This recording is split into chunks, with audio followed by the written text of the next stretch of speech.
একটা ছোট গ্রামে থাকতো রাফি নামে এক সৎ ছেলে। সে প্রতিদিন সকালে গরু নিয়ে মাঠে যেত ঘাস খাওয়াতে। একদিন সে দেখতে পেল মাটির নিচে কিছু একটা ঝলমল করছে।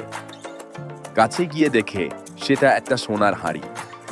রাফি অবাক হয়ে গেল, কিন্তু সে চুরি করতে চাইল না।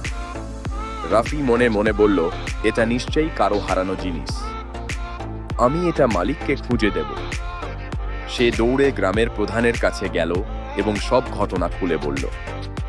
গ্রামের প্রধান রাফির কথা মনোযোগ দিয়ে শুনলেন এবং তার সততায় মুগ্ধ হলেন।